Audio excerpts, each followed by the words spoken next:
Welcome to the News on the Hour on Providence Television International. I am Ugbebo Ikekwa. A lecture to commemorate the 70th birthday celebration of Dr. Saigi Obayuana takes place tomorrow, the 24th of April 2025. The lecture with the theme, Abolition of All Forms of Poverty in Nigeria, whose task will hold at the Nigerian Bar Association, Benin Secretariat, Bar House, Sapler Road, Benin City, at 10 a.m. prompt.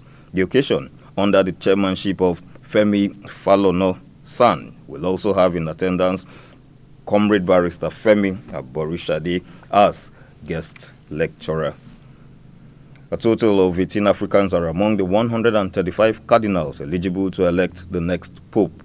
Though there are 252 cardinals, only 135 cardinals have voting status and are eligible to vote for the next pope when the conclave begins. Europe has the highest number with 53 cardinals of voting status.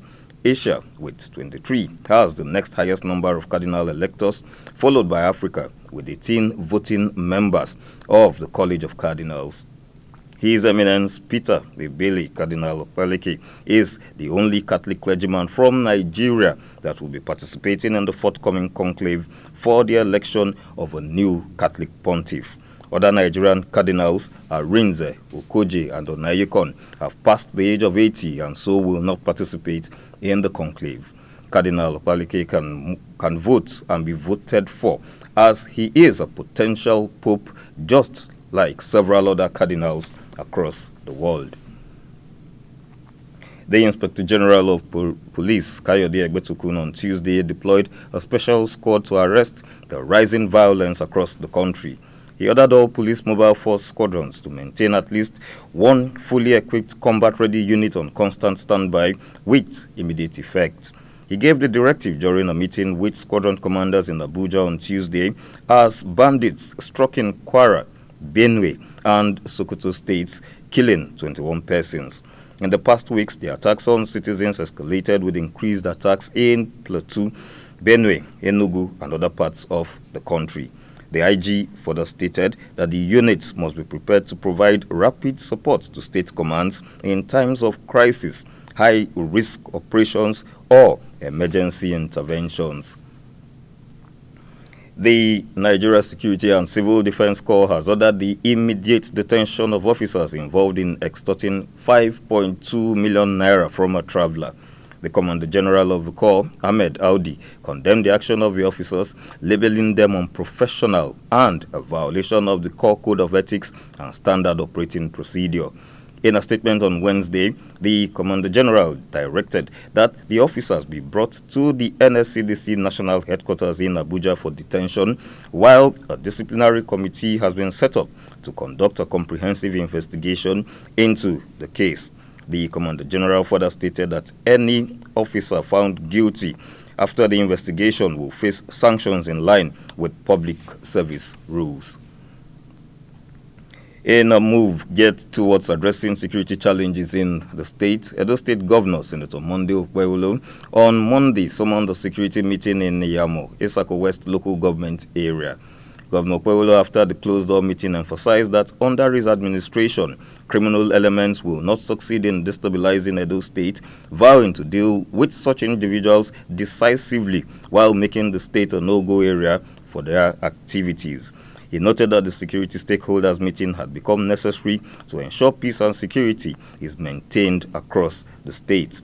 Speaker, Edo State House of Assembly, Right Honorable Blessing Agbebaku, former governor of Edo State, Comrade Adams Oshomole, Minister for Regional Development, Abubakar Momo, former deputy governors of the state, Peter Obadan and Philip Shaibu, were present at the meeting. The Nigeria Union of Journalists Edo State Council has lauded the governor of Edo State, Senator Monday Okpewolo, for the significant progress in infrastructure and education across the state since assuming office in November 2024. The commendation was contained in a communique issued at the end of the Council's Congress held on Thursday, April 17, 2025, with delegates from 15 chapels in attendance.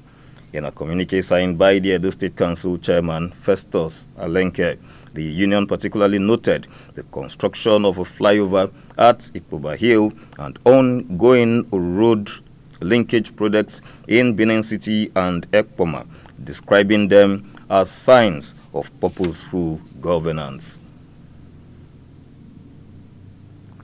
Severe flooding across Benin Metropolis occurred yesterday due to heavy rainfall, disrupting daily activities and causing significant damage to property. Residents of the Usilio axis of the city, being one of the most affected areas, decried the inability of relevant authorities to adequately clear blocked drainage systems before the advent of the rainy season.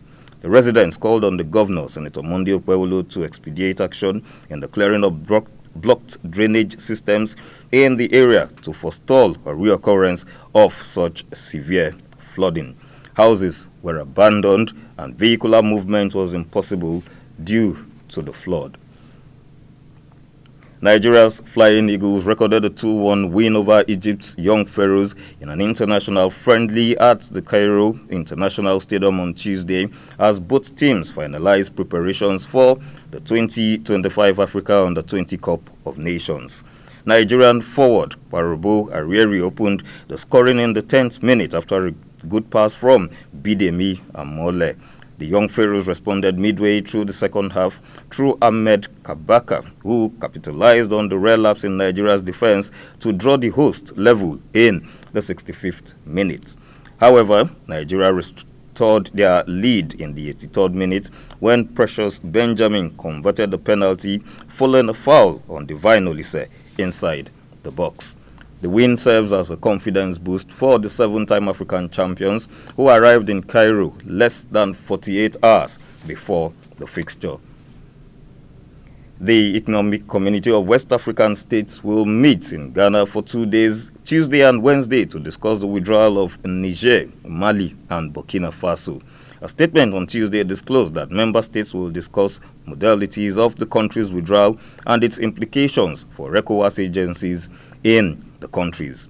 3 weeks ago, the junta-led countries under the Alliance of Sahel States imposed a 0.5% import duty on goods from ECOWAS, countering ECOWAS' intention of ensuring free movement of goods between its member countries and the AES countries, despite their official exit in January this year. And now to the exchange rates. $1, its equivalent in Naira, presently stands at 1,602. €1, 1,819 Naira. 1 British pound is equivalent in Naira, 2,128. And the Canadian dollar presently stands at 1,155 Naira. And that's the news on the hour on Providence Television International. Thanks for watching. Please stay tuned.